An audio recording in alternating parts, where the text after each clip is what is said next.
অমল ধবল পালে লেগেছে মন্দ মধুর হাওয়া। দেখি নাই কভু দেখি নাই এমন তরণী বাওয়া।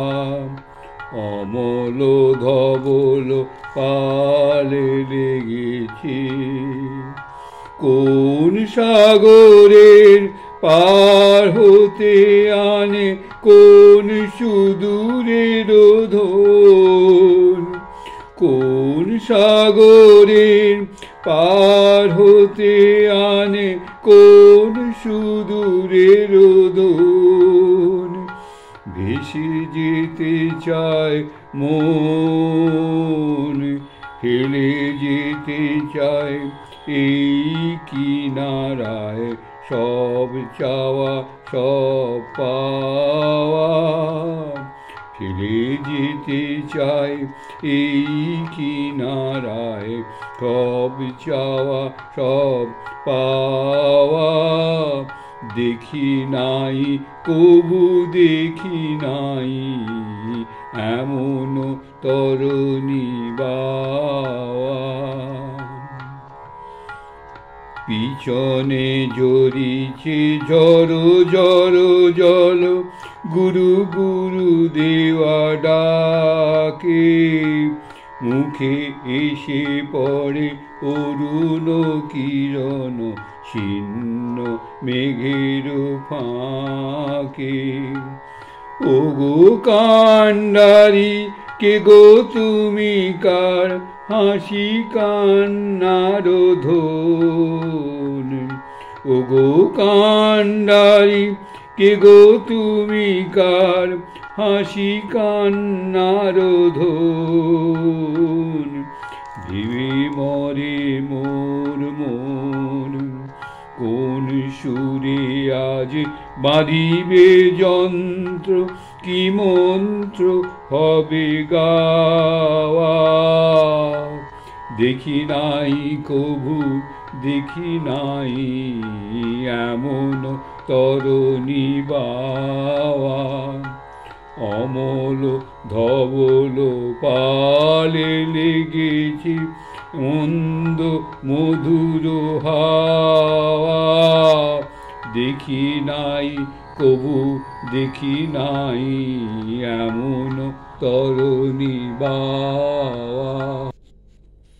এবারে স্বামীজি মিস মেরি হেলকে লিখছেন এনিয়াস কাম মিসেস ব্যাগলির বাটি 31শে আগস্ট 1894 114 নম্বর চিঠি। প্রিয় ভগিনী, মাদ্রাজিদের পত্রখানি কালকের বোস্টন ট্রান্সক্রিপ্ট পত্রে প্রকাশিত হয়েছে। তোমাকে এক কপি পাঠাবার ইচ্ছা আছে। শিকাগোর কোনো কাগজে হয়তো দেখে থাকবে। কুক অ্যান্ড সন্সের অফিসে আমার চিঠিপত্র থাকবে। অন্তত আগামী মঙ্গলবার পর্যন্ত এখানে আছি। ওই দিন এখানে বক্তৃতা দেব। দয়া করে কুকের অফিসে আমার পত্রাদি এসেছে কিনা সন্ধান নিও এবং এলে পর এখানে পাঠিয়ে দিও। কিছুদিন হলো তোমাদের খবর পাইনি। মাদার চার্চকে কাল দুখানি ছবি পাঠিয়েছি, আশা করি তোমাদের ভালো লাগবে।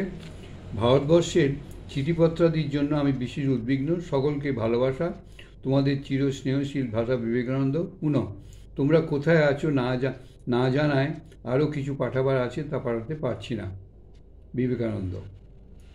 1815 115 নম্বর চিঠি, যুক্তরাষ্ট্রে আমেরিকা, 31শে আগস্ট 1994, আলাসিঙ্গাকে লিখছি। এইমাত্র আমি বোস্টন ট্রান্সক্রিপ্টে মাদ্রাজের সভার প্রস্তাবগুলি অবলম্বন করে একটি সম্পাদকীয় প্রবন্ধ দেখলাম। আমার নিকট এই প্রবন্ধগুলির কিছুই পৌঁছায়নি। যদি তোমরা ইতিপূর্বে পাঠিয়ে থাকো তবে শীঘ্রই পৌঁছবে। প্রিয় বৎস, এ পর্যন্ত তোমরা অদ্ভুত কর্ম করেছ। কখনো কখনো একটু ঘাবড়ে গিয়ে যা লিখি তাতে কিছু মনে করো না। মনে করে দেখো, দেশ থেকে 15,000 মাইল দূরে একলা রয়েছি। মনে করে দেখো, দেশ থেকে 15,000 মাইল দূরে একলা রয়েছি। গোঁড়া শত্রুভাবাপন্ন খ্রিস্টানদের সঙ্গে আগাগোড়া লড়াই করতে হয়েছে, এখনও চলছে।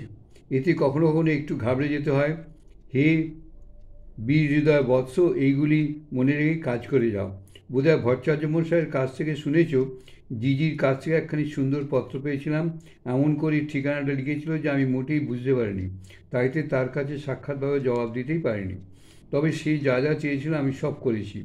আমার ফটোগ্রাফগুলি পাঠিয়েছি ও মহীশূরের রাজাকে পত্র লিখেছি। আমি খেতড়ি রাজাকে একটা ফোনোগ্রাফ পাঠিয়েছি, কিন্তু তার কাছ থেকে প্রাপ্তি স্বীকার পত্র এখনও পাইনি। খবরটা নিয়ত। আমি Cook and Son, Rampart Row, Bombay ঠিকানায় তা পাঠিয়েছি। ওই সম্বন্ধে সব খবর জিজ্ঞাসা করে রাজাকে একখানা পত্র লেখো। 8ই জুন লেখা রাজার একখানা পত্র পেয়েছি, যদি ওই তারিখের পর কিছু লিখে থাকেন তা এখনও পাইনি। আমার সম্বন্ধে ভারতের কাগজে যা কিছু বেরোবে সেই কাগজখানাই আমায় পাঠাবে। আমি কাগজটাতেই তা পড়তে চাই, বুঝলে? চারুচন্দ্রবাবু, যিনি আমার প্রতি খুব সহৃদয় ব্যবহার করেছেন, তাঁর সম্বন্ধে বিস্তারিত লিখবে। তাকে আমার হৃদয়ের ধন্যবাদ জানাবে। কিন্তু চুপি চুপি বলছি, দুঃখের বিষয় তার কথা আমার কিছু মনে পড়ছে না। তুমি তার সম্বন্ধে বিস্তারিত বিবরণ আমায় জানাবে কি? সিওজ অফিসরা এখন আমায় পছন্দ করছে বটে, কিন্তু এখানে তাদের সংখ্যা সর্বশুদ্ধ 650 জন মাত্র। তারপর খ্রিশ্চান সায়েন্টিস্টরা আছেন, তারা সকলেই আমাকে পছন্দ করেন। তাদের সংখ্যা প্রায় 10 লক্ষ হবে। আমি উভয় দলের সঙ্গেই কাজ করি বটে, কিন্তু কারোর দলে যোগ দিই না। আর ভগবত কৃপায় উভয় দলকেই ঠিক পথে গড়ে তুলব, কারণ তারা কতগুলো আধা উপলব্ধ সত্য কপচাচ্ছে, বই তো নয়। এই পত্র তোমার কাছে পৌঁছবার পূর্বে আশা করি নরসিংহ, টাকাকড়ি ইত্যাদি সব পাবে। আমি ক্যাটের কাছ থেকে এক পত্র পেলাম, কিন্তু তার সব প্রশ্নের উত্তর দিতে একখানা বই লিখতে হয়। বালাজি, জিজি, কিডি, ডাক্তার ও আমাদের সব বন্ধুকে আমার ভালোবাসা জানাবে। একটি ছোটোখাটো সমিতি প্রতিষ্ঠা করো। মুখপত্রস্বরূপ একখানা সাময়িক পত্র বার করো। শুধু তাই নয়, আমেরিকার আরও অনেককে ধরে তারা যাতে বছরে মোটা চাঁদা দেন তা করব। কলকাতা ওই রকম করতে বলো। আমাকে বয়ের ঠিকানা পাঠাবে, সে বেশ ভালো মহৎ লোক, সে আমাদের সঙ্গে মিশে বেশ সুন্দর কাজ করবে।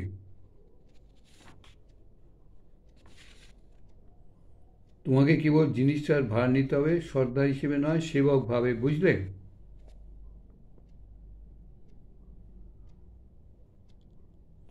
এতটুকু কর্তৃত্বের ভাব দেখালে লোকের মনে ঈর্ষার ভাব জেগে উঠবে, তাতে সব মাটি হয়ে যাবে।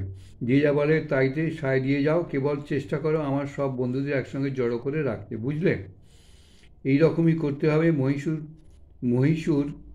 কালে আমাদের একটা বড় আড্ডা হয়ে দাঁড়াবে। আমি এখন আমার ভাবগুলি পুস্তকে লিপিবদ্ধ করবো ভাবছি। তবু তোমাদের ভিতরে সব শক্তি দিবেন।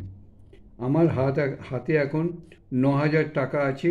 তার কতটা ভারতের কাজ আরম্ভ করে দেওয়ার জন্য পাঠাবো, আর এখানে অনেককে ধরে তাদের দিয়ে বাৎসরিক, ষান্মাসিক বা মাসিক হিসেবে টাকাকড়ি পাঠাবার বন্দোবস্ত করব।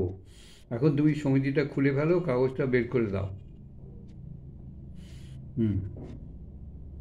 মহীশূর ও অন্যান্য স্থান থেকে টাকা তোলবার চেষ্টা করো, তাতে একটা পুস্তকালয় থাকবে।